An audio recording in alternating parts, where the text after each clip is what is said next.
Je comprends pas. Je suis de la même communauté que cette jeune fille. Je suis de confession musulmane.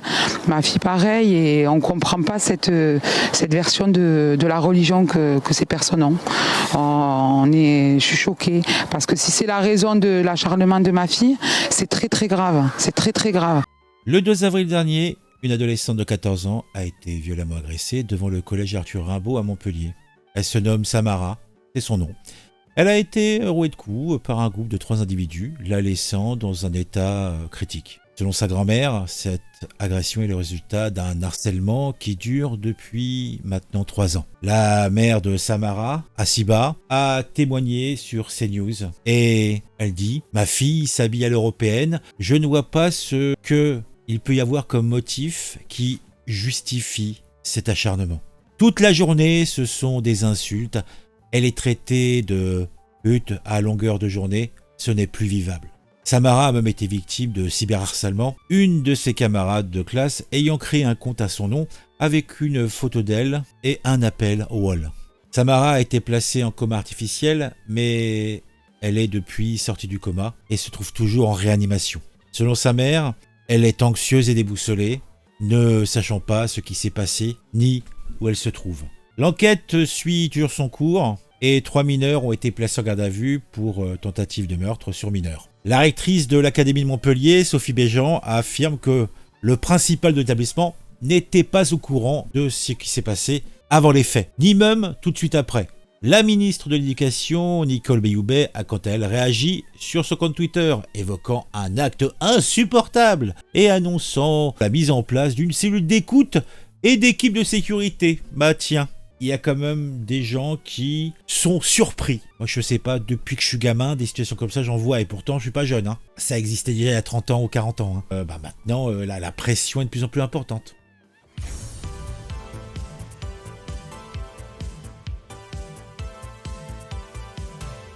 Cette situation n'est pas nouvelle. Beaucoup de jeunes filles en sont victimes dans les banlieues de toute la France. Et on nous déclare même, par exemple, Mara-Sophie Fadila, les musulmans qui ne respectent pas les injonctions des islamistes subissent ce qui a été infligé à Samara, harcèlement, agression. Violence contre les traîtres, violence contre les apostats, violence contre les juifs, violence contre les femmes non musulmanes, violence contre les musulmans qui respectent les lois du pays.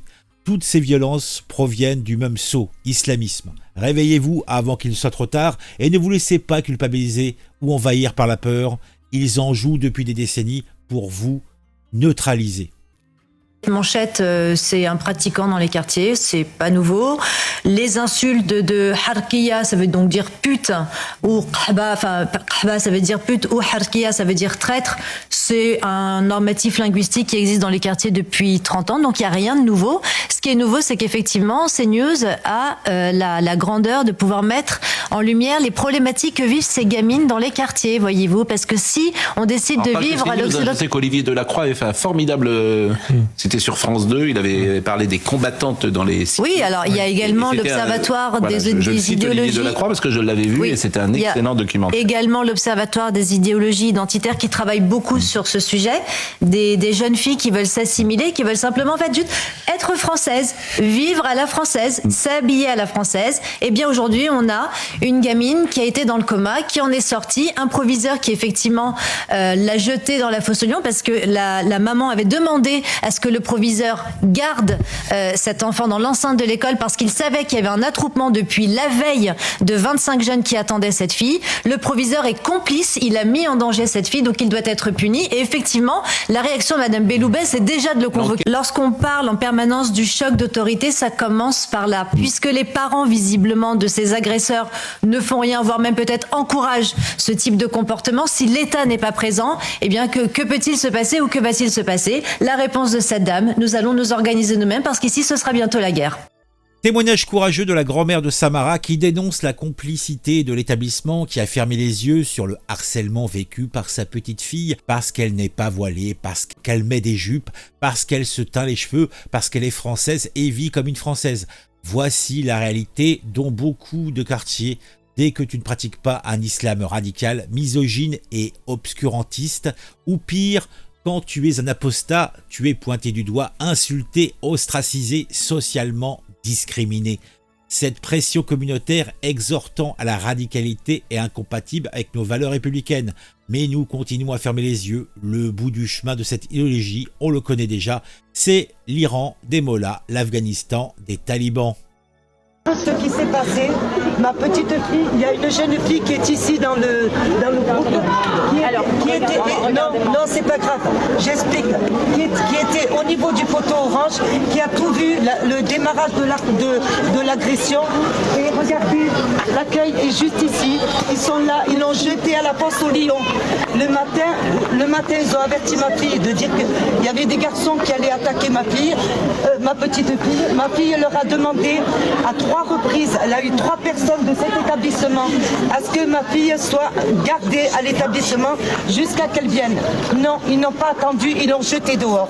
Ils l'ont jetée dehors. Et je ne trouve pas normal qu'il y ait tant de professeurs, d'enseignants et tout ça, et qu'il n'y ait personne qui ait rien vu, alors que tous les enfants ici sont au courant de tout.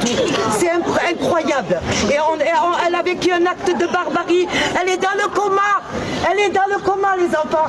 Il faut vous réveiller, il faut arrêter. Il faut arrêter. Allez, à mon époque, on se battait à coups de claque, on tirait les cheveux, jamais des couteaux et de mettre les enfants dans le coma.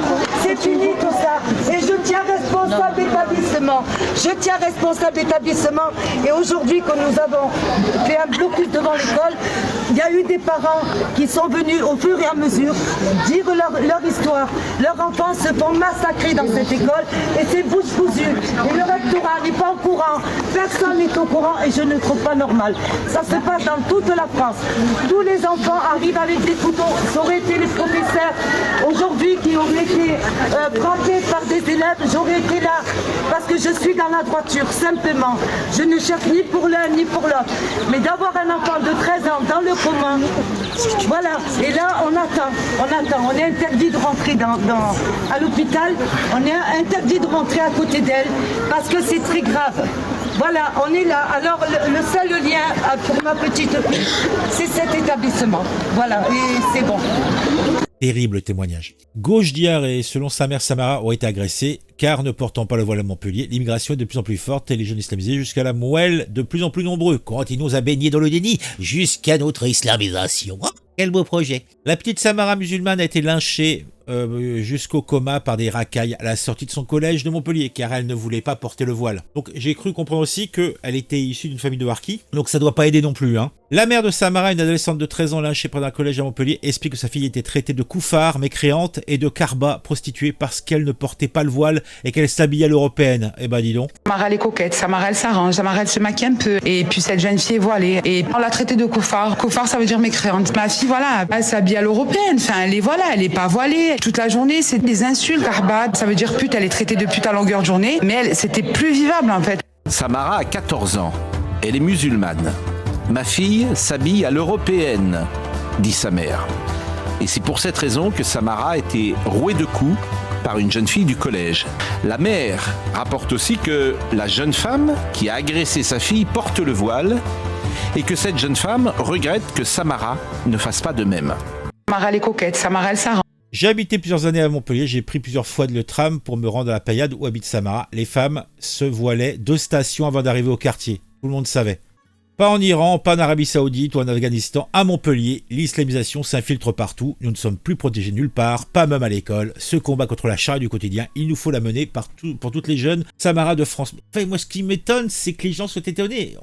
Je comprends pas, qu'est-ce qu'il y a de nouveau là-dedans? Enfin, il faut toujours qu'il y ait des drames pour que les gens se réveillent 5 minutes, mais bon, rassurez-vous, ils vont vite aller se recoucher hein, et oublier tout ça très rapidement. Hein. Quel est le pays où l'indécence d'une jupe provoque un lynchage et mène Samara, une gamine, à l'hôpital dans le coma? L'Afghanistan, l'Iran, mais non, voyons, la France, le pays des Lumières.